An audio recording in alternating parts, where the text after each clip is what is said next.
It's really a true pleasure to welcome Dr. Farmer to Tufts University. I've been inspired for so many years by Professor Farmer's work on water, urbanity, and also by your methods of doing collaborative anthropology. These are talks that we really need to have about how to enliven our field and to make our work, have as much sort of positive impacts in the communities where we're working as possible. Tessa Farmer is an associate professor in the Department of Anthropology and the Global Studies program at the University of Virginia. Her first book, Well Connected, Everyday Water Practices in Cairo, focuses on water and wastewater in Cairo, Egypt. And she has a second book manuscript and digital project underway on charitable water foundations that are an important part of the built environment and moral ecology of Cairo, and an ongoing research collaboration with the Athar Lina initiative on water reuse and urban agriculture in the El Khalifa neighborhood of Cairo. Her research has been supported by the Fulbright Hayes and Fulbright Scholar Awards, the Social Science Research Council, the University of Texas at Austin, Witter Colleagues, and the University of Virginia.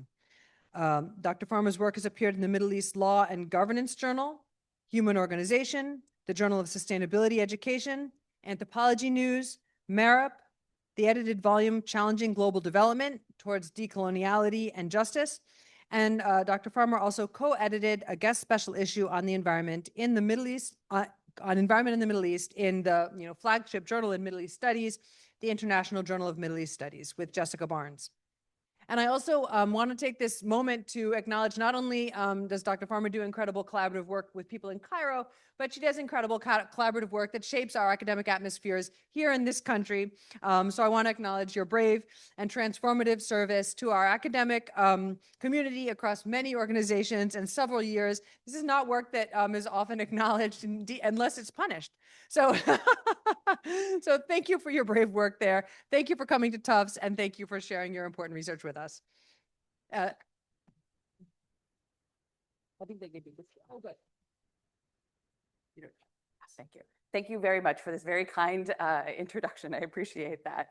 I'm just going to get myself settled here real quick. And I'm also going to time myself because I can go over time. Academics, we love to talk about our research. So I just want to make sure that I'm relatively within the time frame.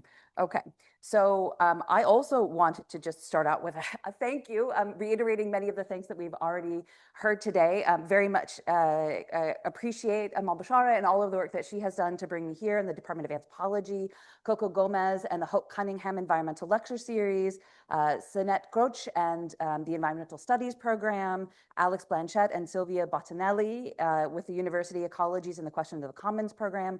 Thank you very much for all of the work that you have done to bring me here today. And I'm looking forward to speaking in Hassan's class a little bit later. Just to give you a brief outline of what I'm going to be doing today, I'll give you sort of a very brief introduction to my research projects. I'll lay out the context of climate change in the built environment and how those intersect in Cairo. I'll tell you a little bit about what SBILs actually are, and then I'll discuss how SBILs co-produce viable urban spaces. So that's the plan for today. Okay, so I won't spend a lot of time here, but this was the first book project. It was on the intersection of potable water and wastewater in an informal settlement in Cairo. We heard a little bit about that already. We sort of looked at the shifting landscape of land tenure claims and infrastructural regimes in the informal area of Izbit Karallah. And as it moved from state-owned desert land to a major informal settlement over the course of the last 50 plus years, it examines competing paradigms about what creates a willingness to pay for potable water and traces the implementation of a piped sewage system that replaced earlier DIY septic tank systems. And the material that I'll be talking about a little bit today, I'll briefly just sort of introduce, this is the work that I'll be talking about in Hassan's class, which is, it is collaborative work with the Atherlin Initiative, where they are dealing with mass amounts of spilled potable water or non-revenue water that's leaked out from the potable system. It's pumped out of the Nile, it's treated for potable consumption. It leaks out of the system before it ever arrives at a house, and so it's not gray water. And then it settles into some of the low-lying areas in Cairo and creates a lot of problems for the structural integrity of buildings. And those are contemporary apartment buildings and also important historical locations. So the community partners that I'm working with have been dewatering these systems, and then the Ministry of Antiquities and Tourism is having to pay to throw that water into the sewage system. And so they're very motivated to participate with Atherlina to turn that water into useful ends. So this is an image of the Heritage and Environment Park that they've created, and we're working on using this water also in individual homes and on rooftops for urban agriculture and urban greening.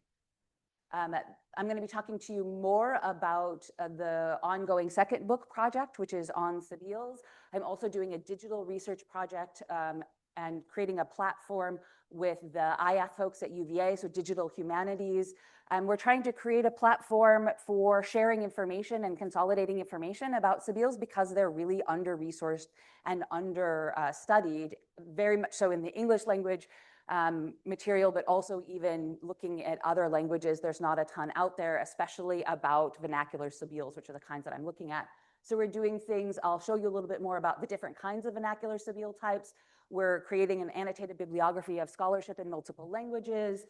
We've created an interactive map that we're continuing to document and build out. I'll show you some of that as well. We're working on a VR streetscape so people can get a sense of what it's like for people to move through the city and experience Sebeles. So you can see, for example, where they are located in relationship to other kinds of objects like hospitals and transportation centers, where they're located in relationship to the building, because that also tells people something about who's welcome to use them on the street. So that is in progress. We have 3D objects. I'll show you an example. One thing that we're looking to do is crowdsource data. So we're going to build out a system where people can take pictures of Sebeles on the streets in their own cities, send those images in, we'll extract the metadata, and then create maps where people are doing sort of participatory and crowdsourced maps of Sebeles in their cities. And then some about sort of the historic Sebele Kutab, which I'll show you about in a second. So here is the interactive map that we've created so far, and this just went live this week. What we've done is we've gone through with Survey 123. This is in the Khalifa neighborhood, and created sort of a map of the different kinds of Sebeles, and you can sort of pull up and see the images of those. Here is the 3D images we're working on to give people a sort of sense of the materiality of these objects. And so we're working on trying to construct those. This is a caldera, so I'll talk about this form in a little bit. And now I'm going to get into the material for the talk for today. All right. So the IPCC's sixth report turns the Mediterranean a climate change hotspot because the region, what's called the Middle East, or also the Southwest Asia and North Africa, that region is warming at about twice the global average. And the weather patterns are significantly shifting. So we're seeing more extreme heats, periods of longer periods of heat, droughts, like sandstorms, so a number of different kinds of environmental impacts. The overall picture is the weather is getting hotter and less predictable. And this is layered onto the history of this region, right? So Cairo has always, due to its geographic location, always been considered a hot city. We're seeing the impact of climate change, but we also are seeing the changes in built environment and what that means for people's thermal comfort. And so cities are experiencing what's called the urban heat island effect. I saw that there was somebody else who was talking about this in this series. So you guys probably know a little bit about this already. But UHI is a phenomenon that has the potential to raise the ambient temperature in cities, resulting in thermal discomfort. So people's experience, the somatic experience of walking through space. And UHI effects on cities' microclimate is influenced by factors like size and geometry of the urban infrastructure, so-called urban form, as well as anthropogenic activity, like what people are doing in these spaces. In 2012, a group of researchers used Landsat remote imaging technology to measure the seasonal and daily ranges of land surface temperatures in Greater Cairo. And they discovered that the urban land surface temperatures had between 5 and 22 degrees Celsius higher on average temperatures than the rural areas surrounding it. So there's a significant impact on people's experience of living in and moving through space here. So these conditions really impact cities' basic services, infrastructure, housing, human livelihoods, and health. And many regional cities have long had adopted different kinds of mechanisms to address heat, right? So things like, designing streets that manage the directionality and intensity of sun exposure and that harness wind, houses that are built around courtyards, often with water features and windows set up high in the buildings, in the walls, and that were made of material that function to absorb or deflect heat as needed. But the patterns of life within these cities also responded to these kinds of conditions, often changing seasonally, right? So people would change their behavior based on the seasonality, right? So if it was hot, they would shift to working or socializing later. But a lot of those things are no longer available. So there's been dramatic shifts in the materials that people are using to build their homes. So they are not widely available. The materials that are sort of absorbing or deflecting heat, the patterns of life have significantly shifted. People's expectation of comfort has shifted, like daily patterns of life, and even what you expect your home to look like and where it's going to be open to other people, who's going to be living in it. With all of those things have shifted over the course of the 20th and early 21st century, and that's had a significant impact on people's ability to manage heat. So as heat has increased, the built form has shifted and living patterns have reorganized. Cairenes have been drawing on this long-term practice of sharing water as one of the ways that they're responding to this increased thermal discomfort. And so sebils are, they have a long history, but they've been proliferating and people have been playing with the form. Sebils are an important part of the built environment of Cairo, drawing on religious precedents and enacting everyday ethical notions of reciprocity. Salah Lami Mustafa argues that the term sabil comes from its connotation of sabilillah, or on the path to God. So it's something that people do as part of a religious paradigm. Sabils are often established as an act of khair, like a general good deed, or sadaqa jariyah, which is perpetual charity. The establishment of a sabil enables the accumulation of hasanat, or like merits accrued with God. And they're one of a few posthumous methods through which you can accrue merit after death. So while you're living, you accrue merits and demerits, right, loosely speaking. And after you've passed away, your soul cannot accrue additional demerits, but it can accrue additional merits, but through a few limited mechanisms. One of the primary ones is perpetual charity, and that's what sabils fall under. So people often create these as a mechanism of planning for their afterlife, for themselves and also for loved ones. So we'll talk about that a little bit as well. This is an image of Muhammad Ali Pasha's sabil, which he created on the occasion of the death of his son Tunsun, who was sort of considered his favorite son. He died early, I think early 20s. And so this is one of the better known sabils. And Cairo actually has a really interesting history of combining forms. So they would create these beautiful buildings that had sabils. So they'd have a cistern underneath and they would gift water to people. But they also, on top of that, built kutab, or centers for Islamic education. And so Cairo has a kind of unique history of this combined form of sabil kutab. This is an image at the top of the Muhammad Ali Pasha's sabil. This is where the kutab was located. But the kind of sabil I'm interested in is a much smaller scale, vernacular, mobile kind of object, right? So most of the research tends to be about these kinds of things. If you're seeing research about sabils, you're probably seeing research by architects or art historians, right? And that it's wonderful research, but it tends to focus on these big historic buildings. And there's very little research about these kind of small mobile objects, which are really proliferating and form an important part of the waterscape of the city.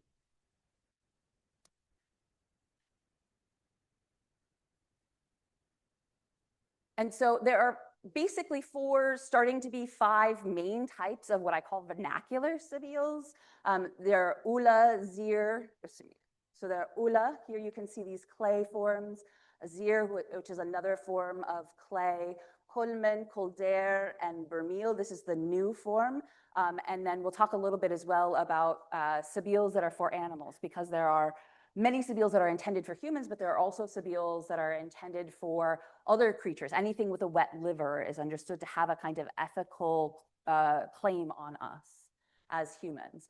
So these are ula, and they're just basic clay pots, pretty inexpensive, and they cool the water through evaporation. So you put room temperature water in the pot, and then you put it in the sun. The sun then heats the water. The heat from the water is drawn out to drive the evaporation of the water from the outside of the surface of the ula, and that is what cools the water. And you get the same, and here you see somebody doing the maintenance. So every day people are then working to put new water in there. And in the summer months, people might fill their ulas several times a day to meet demand. Zir basically operate on the same principle. You put room temperature water in there, put it in the sun, and then the sun drives the cooling of the water by drawing out the energy from the heat in the water to drive the evaporation from the outside. People talk about the temperature of water as being an important component of the story of Sabiles. So people will prefer different versions of Sabiles based on how cold the water is. People also think of these clay pitchers as purifying, and so they'll think this water is nicer to drink or having certain kinds of health impacts, or the water that's dripping from the bottom might be understood to have benefits for skin health. And people who have zirs will also put other kinds of flavoring in there. So maybe cut fruit or mint or rose water, based on the idea that one should give in charity the best that you have available to you to give. The next form I wanted to talk about are kolmen. So this is the kind of thing you would see on like the side of a soccer field, right? And it cools water basically through the addition of ice. A lot of times that's through, like, people will bring bottles of water home, freeze it overnight, and then in the morning we'll put the bottles back in to cool that water. There's also still an active process of people selling small pieces of ice blocks on a kind of rotation in small carts in Cairo. So that's another way that people cool water in Sabiles. The Bermil is actually a form that I didn't even see in Cairo and in public as a Sabile until maybe like 4 years ago, and now they're really proliferating. And I think it's basically because they're cheap, right? And we'll talk about inflation and the sort of challenge that has posed to people's economic situation. But people have been turning to this, and they're Bermils that are used to store things or create things like pickled vegetables, and they're transforming these into Sabiles. They have the basic same function as a kolmen, but they're not insulated. So you have to work a little bit harder to keep that water cool, or it just doesn't stay as cool. And here, this is actually a representation of a gentleman. One of the things I love about Sabiles is that people are endlessly inventive and playful with this tradition. And so here you see a gentleman who has turns it into juice. And so people can get juice when they're breaking their fast. So that's, again, a combination of different forms of khair, because people will stand out on the street and offer people dates or juice to break their fast if they're outside right at iftar. And so people are sort of playfully combining these different forms of sadaqah in the Sabile form.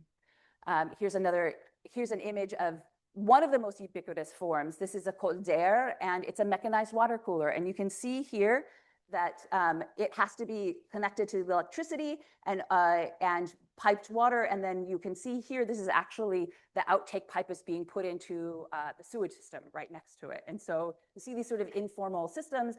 And everybody will tell you that these things are piped in and connected to electricity before they arrive at anybody's meter. And everybody sort of knows this, including like the meter readers. So people will say, yeah, but this is lillah, this is for God. And so there's the expectation that they shouldn't be punished for having connected the water and the electricity before somebody is going to pay for it. Here's another image of that outside a coffee shop, which is a place that you'll often find Sabiles. And people will find it sort of variously acceptable to go and take a drink from this, right? So you're more likely to get men or prepubescent kids who would feel comfortable doing this. Women might look for a different sabile because it would be awkward for them to stand there and get water right in front of this sort of group of seated guys. And so there's a whole sort of part of the research project looking at sabile sort of use patterns, how people think about which sabile to use. And one of the things that matters is its location, right? Who is there? Who's going to see you? What kind of social interaction becomes possible in and through the use of a sabile? There are a lot of sabiles for animals themselves, right? So this bucket actually was, this is the first time I realized that sabiles for animals existed, and it was by a woman who was widowed and had several children that she was trying to feed through basically a small like snack shop. And she had this bucket out in front of the snack shop. And I was like, what is it doing there? I just kind of passed it several times. And while we were sitting and chatting one time, I saw a dog come up and drink out of it. And I was like, oh my goodness, is that supposed to happen? She's like, yeah, that's a sabile for animals. And I was like, oh, right, okay.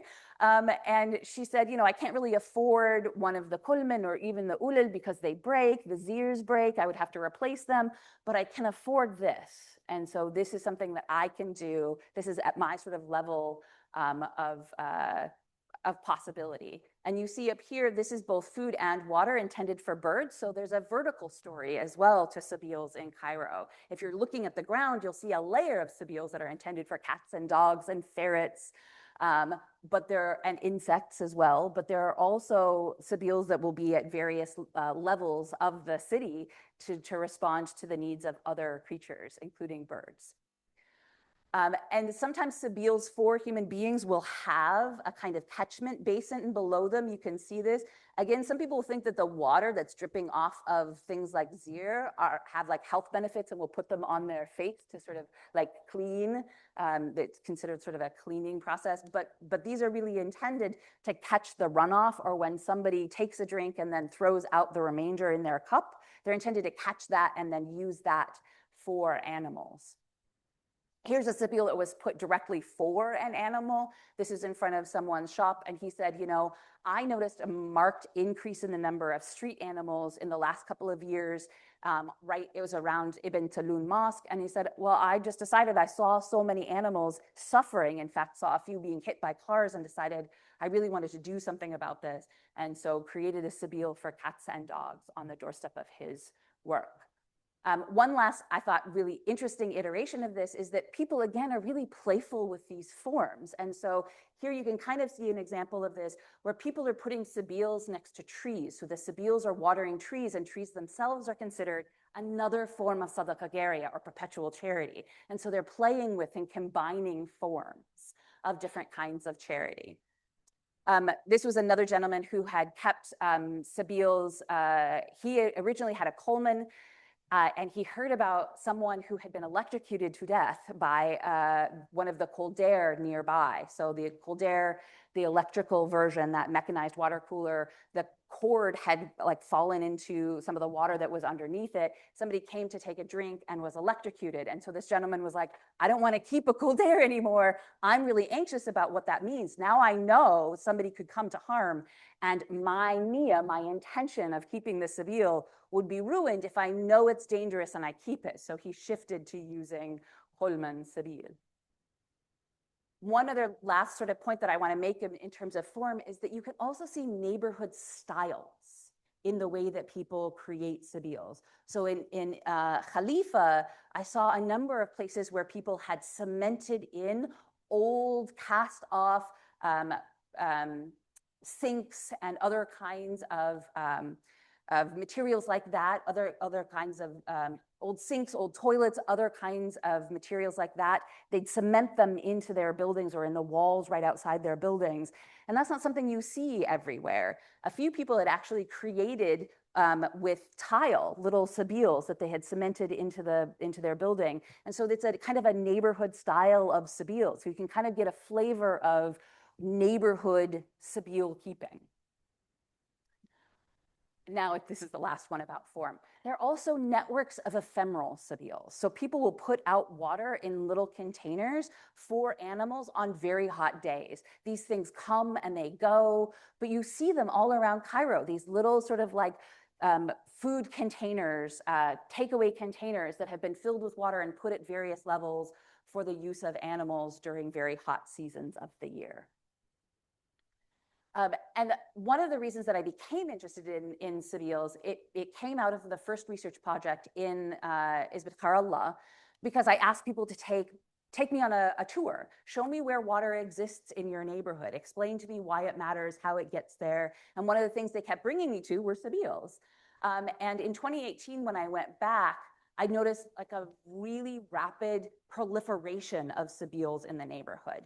Now, Izba, I mean, I was studying it because it was getting the implementation of a sewage system and then later a potable water system. And so there's a quality of water and accessibility of water story to the proliferation of Sabiles in Izba. But as I was looking around the city and talking to people, they said, actually, we're seeing them more often in many areas of Cairo.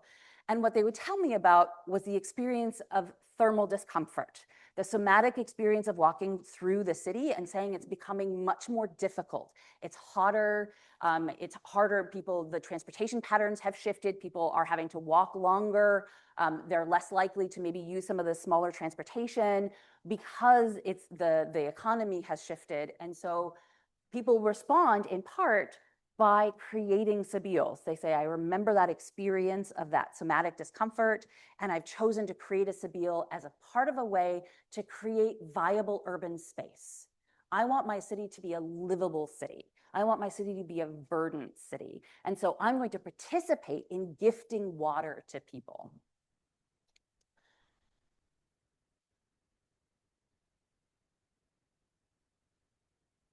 So here you can see somebody carrying a bottle of water. So she filled it up at home. She takes it out. The plastic bag is intended to sort of contain the condensation, right? But then as she's out and about, she might fill up that water bottle at a Sabile as she goes about her day. And so people are sort of anticipating that they can find access to free, preferred, potable water in the city street. And that really matters because a lot of people's lives in Cairo are lived on the street, their business, their sociality. Asif Bayat, who's a sociologist, talks about Cairo as the city inside out because the population density is really intense. And so a lot of people's everyday lives actually take place on city streets. That's where they're doing their socialization. That's where their work is. And so Sabiles really change the context of access to water. They provide preferred, palatable, free water to the places where people are spending most of their day doing work. People also sort of list their preferred or their intended recipients. So when I ask people who are these for, they would often sort of list this set of categories of people. Children were always sort of the primary category that people mentioned because kids play in the street. And so they're offering water to kids who, as they're spending time in the street and playing. Kids are also the most commonly cited problem with Sabiles, where people are saying kids come in, they destroy the Sabiles, they use them for water fights. In fact, when I was back in 2025, I realized you can't tell the story of Sabiles in Cairo without telling them through the perspective of kids, because they're really important to the playscape of the city as well. They're an important part of the story of how kids play in Cairo. But kids are sort of one of the intended recipients and also one of the most cited sort of challenges because they break things, they use them for non-intended purposes, right? Also, people would cite people who are walking long distances, people who are taking medication, the elderly, pregnant women. They had sort of an intended idea of who the passerby would be, but they're putting the water out for anybody who comes by.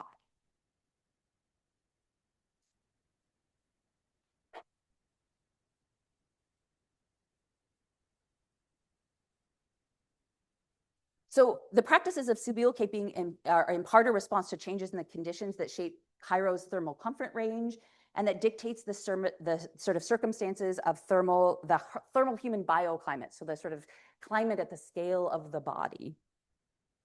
And there are 6 factors that shape the thermal human bioclimate. 4 of these are kind of environmental. So they're air temperature, radiant temperature, air velocity, and humidity. But then there are also things about your body, what you're putting on your body, which has also shifted over the course of the 20th and 21st century. So people are using more synthetic materials, which means that they're not as breathable, which means that they're harder for people to regulate their temperature in. Also, what you're putting on your body, the sort of patterns of veiling, this is also something that's very well studied in Cairo, but that is also shifted, and so shifts people's thermal comfort. And then what you're doing, your activity. So what kind of activity you're doing in the space will also impact your sort of thermal climate.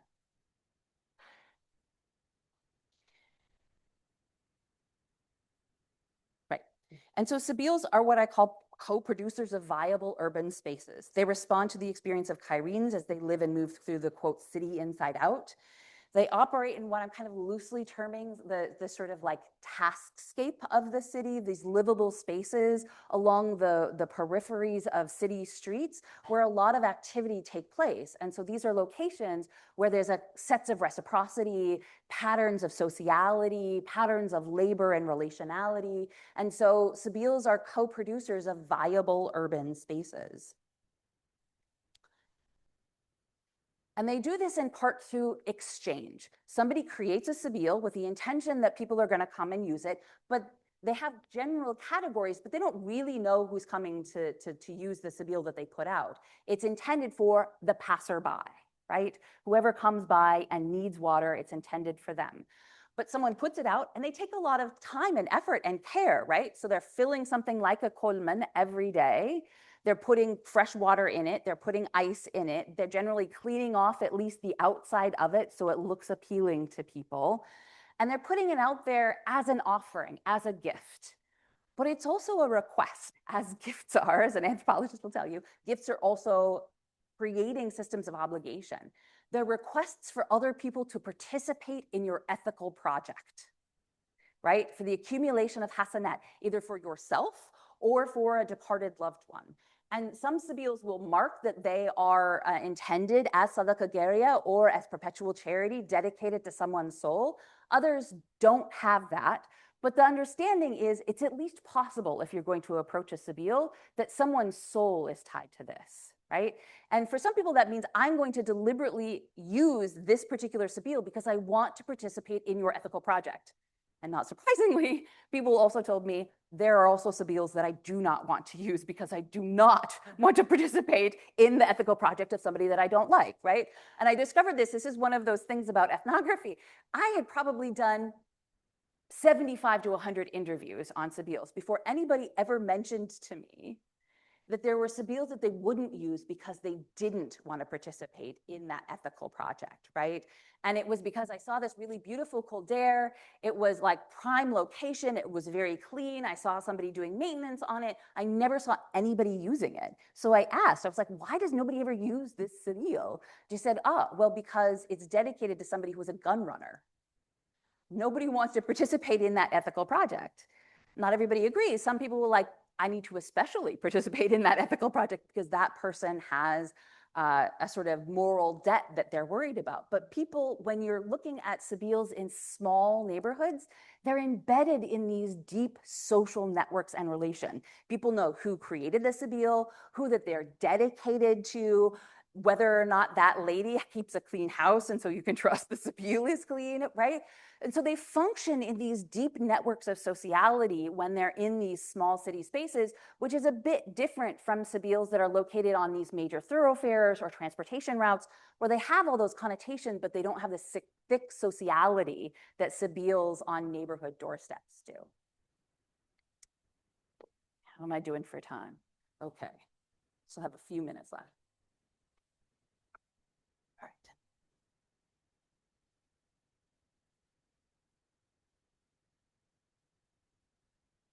All right. I also sort of wanted to recognize that Sabiles function in ways that enable both mobility and emplacement. So Sabiles are enablers of mobility in cities because people anticipate that they can find water when they're going out in the city, right? So there are people who will not use Sabils, right? People who have a certain level of economic privilege who would primarily be sort of buying water. But you also find a kiosk that's selling bottled water and offering a Sabil next to it.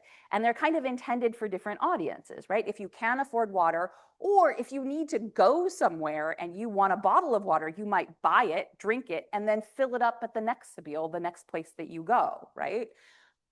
But they enable mobility because they enable people to have a level of comfort in an increasingly difficult thermal context. But they also enable people being stationary, people being able to live inside their homes. And so in contexts where people don't have access to refrigeration, which is not entirely unusual in Cairo, where they don't have access to cold water, somebody's Sabil, some neighbor's Sabil is how they get cold water in their home.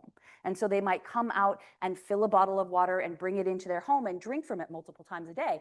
People also would take ulas from the tree and bring them into their home and drink from them. And at first I was like, are you upset by it? I would ask the beekeepers, are you like upset that somebody is stealing your ula? And they're like, no. It went with the intention of being a Sabil, and it moved from outside of on the Sabil tree into their home. It's still a Sabil. Anytime they use that ula, my intention went with it, and so it continues to accrue hasanat. Whether they bring that ula back to me and I refill it, or it just lives in their house, it's still carrying that intention with it. And therefore, it enables a kind of the ability for people to stay and thrive in their homes. You also see sort of sad older Sabils. This is another area that I've become really interested in, the kind of afterlives of these objects. And so this Kolder, I think, is still working, but you see a number of them. They're covered in these kind of metal grates, and that's to prevent theft and damage by passing cars, because people do steal components from Sabils, right? And in fact, there is an expression in Cairo that says, if we were good people, you wouldn't have to tie the cup. And what they mean by that is you wouldn't have to tie the cup that has been provided for the Sabil if people could be trusted not to steal it and take it away with them, right? And so there is a kind of story of trust and relationality that Sabil sort of, you don't even hear the word Sabil in the expression, but everybody knows what that means.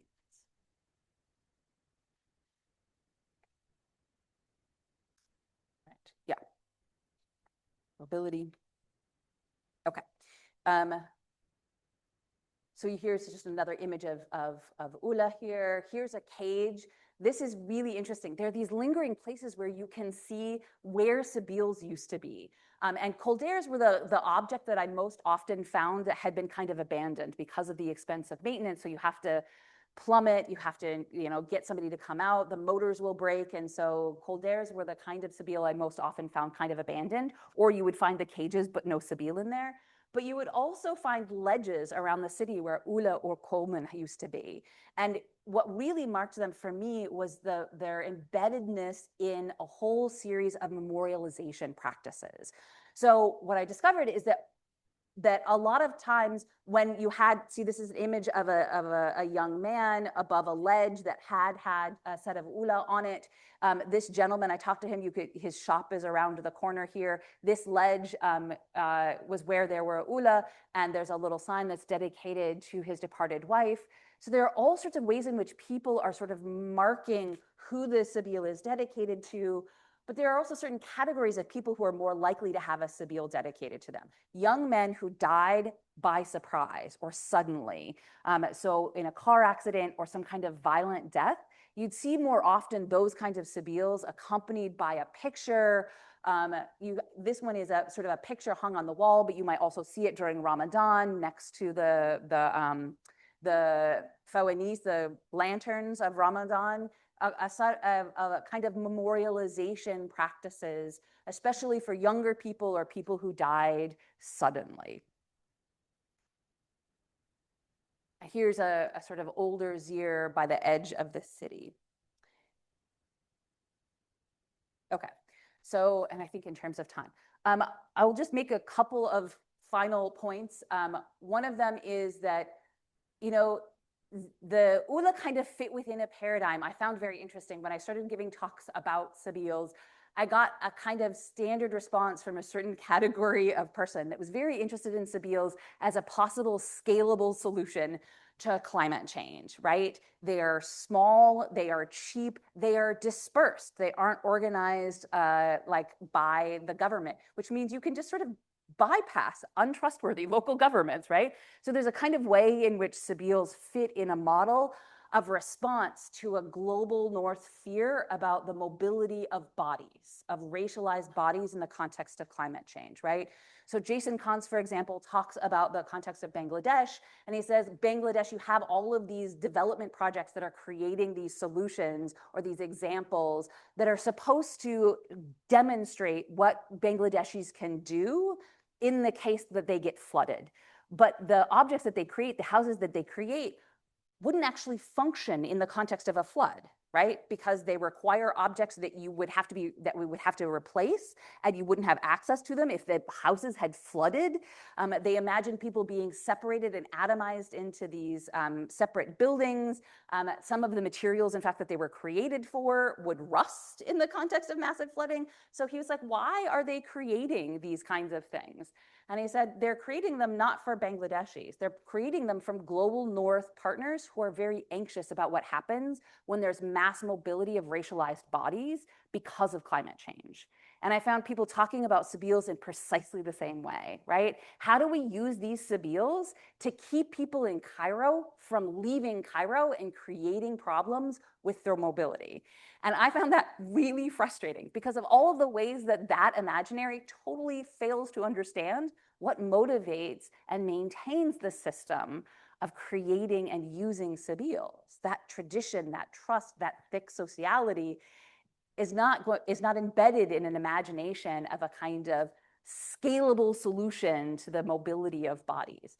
But it is a way that Cairenes are imagining the possibility of staying in place in a city that they want to live in, an verdant city, in a livable city. And so in that way, I think it's a really beautiful tradition, even if it doesn't fit within that scalability model.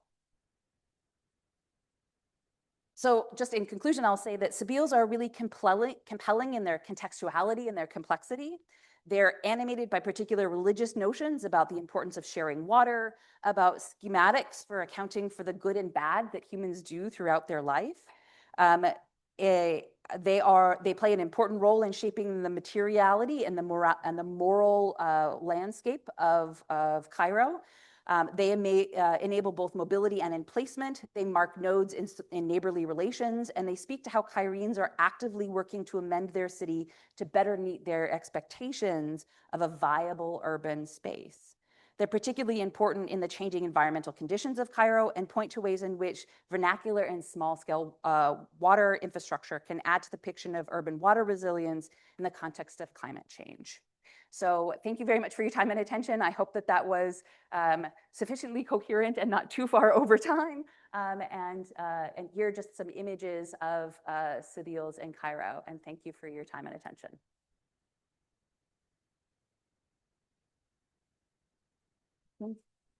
Somebody is very ready with a question. I love that.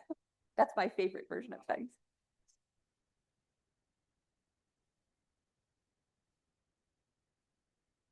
Thank you. Very exciting. I have a bunch of questions. I'm going to limit it to one. Oh, good. So, we can chat later too. So, sort of across cities in the global south, you've got, different types of solutions. Cairo, Sabile is an example from Cairo. Couple that are sort of really prominent in the literature, like, sort of public standpipes, for example, that the water utility or the municipality will build to serve similar purposes of, access to water. You've got in the past 10 to 15 years across South Asia, especially in sub-Saharan Africa, you've got these RO water shops, or, as reverse osmosis technologies become easier, you've got these private, essentially kiosks that have opened up at the neighborhood level. People can get access to clean drinking water. Is that sort of something that you see in Cairo in your work? And, sort of, if so, how does it interact with sort of these Sabiles? And if not, then is sort of the presence of Sabiles like a, sort of one of the reasons why we don't see these things sort of emerge like we do in many other places? Yeah, I mean, there have been standpipes, right? And as with Carla, for example, that's long how people had accessed it before they DIY'd their own pipes and connected into the neighborhood, like their neighboring pipes. So you do see standpipes in many places, less often in urban spaces, some in the peri-urban and then in rural spaces. But it's really being phased out. And there is an expectation and the sort of idea, the idea is that it's a lingering expectation from Nasser's era, where there was kind of socialized expectation that the state should be providing things like water. And there's been an active project to sort of combat that. That's one of the things the first book talks about, is an attempt by state agencies to say, we want you to pay for water, but not because you're paying for water, you're paying for the pumps and the pipes. And so they wanted to do a background foreground shift, right? And say, you're not paying for the water. Water is still a gift from God, but you have to pay the state in order to provide you with that water. But there is still, I mean, there's an increasing project to create networks of, potable water in cities. And according to the official statistics, most people in city spaces have access to piped potable water. I think that's like the official statistics versus what's actually out there is variable. But Sabils in city spaces don't actually add to the total water available. They shift the context of access, and that really matters. In rural spaces, there are Sabils that do the work of actually pumping water from the ground, so they increase the actual amount of water available to folks. And some of this is used for consumption for humans, but then there are also Sabils in the agricultural context, where somebody will create a Sabil and share water with their neighbors, their agricultural neighbors. And then in that plot of land, they might be receiving gifts of water elsewhere in a different plot of land. There's an interesting piece by, Stefano Corbin and El-Didi, Hadr El-Didi, where they talk about sort of rural Sabils in Egypt as they function sort of both as potable water, like for consumption, and also for agricultural water. So what I would say is, I don't, like the story of water access in Cairo, I think takes a slightly different, it's further along in the process of actual state implementation of potable systems. You still do have some small scale water, like folks who will sell it on like little carts, either on a tuk-tuk, right? Or on a cart behind a donkey. But most people are not relying on that anymore. Most people have access, the vast majority of Cairenes at least have access to piped potable water in or near their homes. So I don't know if that sort of fully addresses your question, but it's, I think, a slightly different context than what I heard you talking about with Karachi yesterday. Yeah.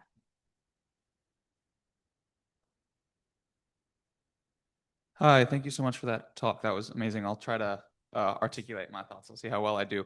I was really interested by you talking about the global north and like Western capitalism and its like production of difference and racialisms and like scarcity that like perpetuates hierarchies of power across space. And then I was really interested by your description of these communities and like the creation of this like maybe like radical dependency, or maybe it's like self-actualization, but and I was hoping you could speak to like how successfully that maybe like resists urban forms of like making people sort of rely on like market systems or like a state for things like water.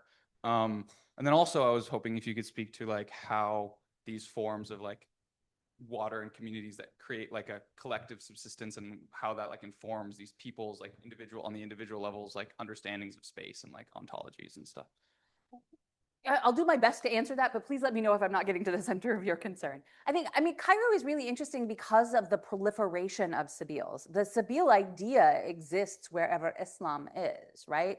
So, ahsan sadaqa sa'il ma, the best version of charity is giving people water. So it's a very common sort of idea. You'll find Sabils wherever, even within the penumbra of Islam, right? You'll find places where gifting water exists.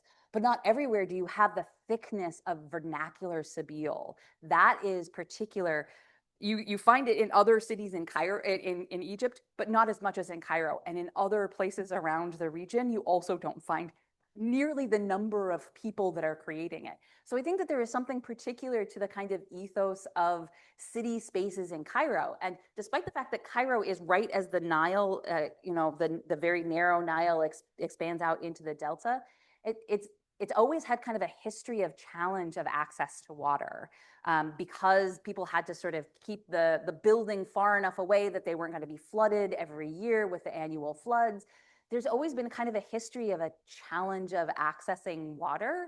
And so I think that there's just this long-term ethos in the city that sharing water is a good thing to do. And it's a good thing to do just in general, and also as part of a kind of ethical project, right? As an ethical project at the family or individual level, but also at a community level. This is what we want our city to look like.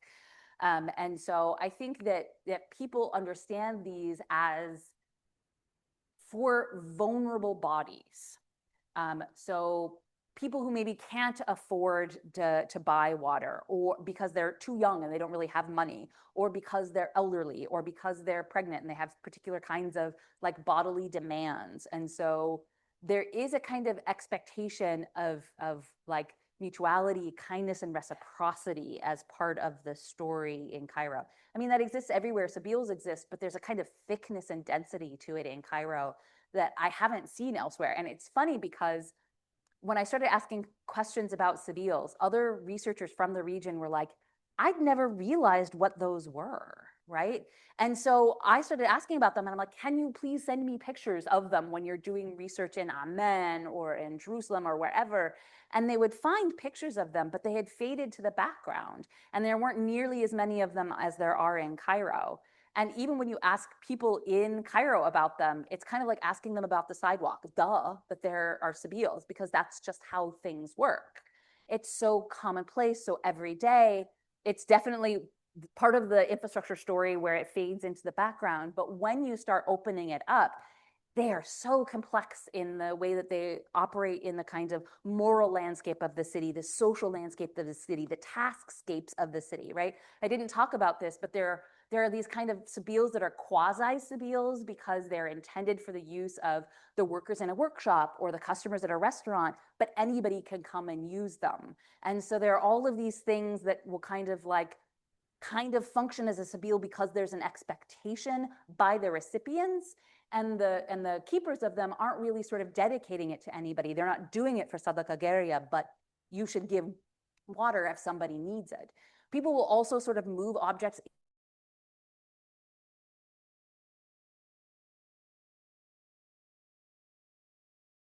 in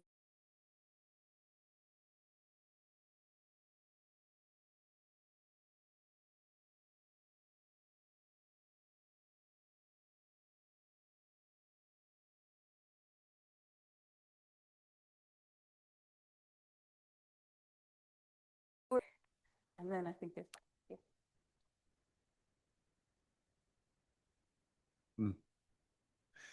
I was noticing a lot of your photos were parched, and it was only the last couple ones that had green trees, plants, and yet I did a quick search on trees in Cairo, and there's lots of banyans and palms and stuff. And so I'm wondering how do a lot of efforts to sort of cool in this warming climate is to create shade. And the absence of shade was stunning in your photos. And so I was wondering if you could talk a little bit about sort of the ways in which trees or other forms of shade are part of the Sabil or not culture. So that is such an interesting question. And people do create little they'll locate them in particular places. I mean, it depends on the form, right? Because if it's clay, you want some sun access, right? But they'll like create little like things over top to shade them. Trees are complex. It kind of depends on the location, the neighborhood, and the social class, because in sort of wealthier neighborhoods, yes, there are these rich sort of tree cultures that are beautiful with trees in places like Maadi or Garden City. But in places like Khalifa, people don't like trees because they're afraid that they will create access for bugs, for ferrets, for rats, and they also limit people's ability to see what's happening on the street because street to balcony relationship is not nothing. That's part of the sociality. There's some interesting work by Farha Ghanem that's coming out about balconies and their spaces as reciprocal spaces. And so in Khalifa, for example, where the community organization they're working with, they want to be able to put up shades and to grow trees. And people were like, yeah, go ahead and plant them. And then the next day they come out and somebody has tipped them over to try to destroy them. And so like, yes, shade is a great idea, but trees are not universally desirable. Do you want me to? Thank you. Okay, two questions. One is one that I had, and the other one is piggybacking on the last one. You mentioned that people do buy water. And so I was wondering if you could talk a little bit about kind of, are there purity narratives? Are there sabils that are actually unsafe to use? And how do people kind of think about that? And then the other piece is, the sabils for animals and like that last point about trees as habitat for vermin.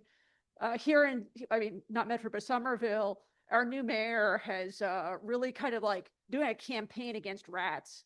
And what he's saying is get rid of overgrown vegetation and also get rid of standing water because it's liquid for the rats to drink. And that it's very jarring to me in terms of like the kind of space I would want to live in. But like it seems like there's a tension there if they're putting out water for animals and then also saying we don't want trees. Yeah, I mean, I think it is, there's a lot of tension. In fact, you'll find, what I found very interesting is that you'll find people who have like created a sabil that's for humans and animals, but right next to it, they've parked their car and they've put like a piece of plywood with nails on it so animals can't get on top of the car, because like in Cairo, lots of cats and dogs will like sit on top of cars to keep themselves safe. It's really contextual in that some people are like, I don't want animals anywhere near this. So some people would do work to try to keep animals away from their sabils. Others would be like, I find them repulsive, but I have a moral obligation to them. And so I'm going to do that. And different neighborhoods are different. So part of like, you saw the sinks and the other kinds of like pieces of of different kinds of cast off objects in Khalifa. They actually, because of the narrative or the nature of that location, it's the location of a number of tombs for Ahl al-Bayt, so people from the Prophet Muhammad's family who came to Egypt with the spread of Islam. And so it's like a religious pilgrimage site.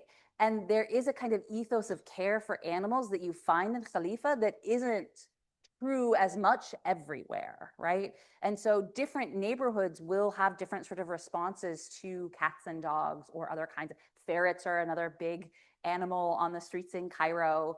And so not everybody sort of thinks about animals in the same way.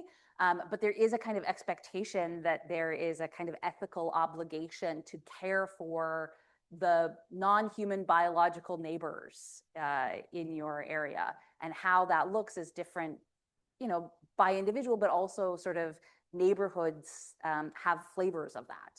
Does that respond to your interest? We're actually at time, so maybe we can move it to afterwards.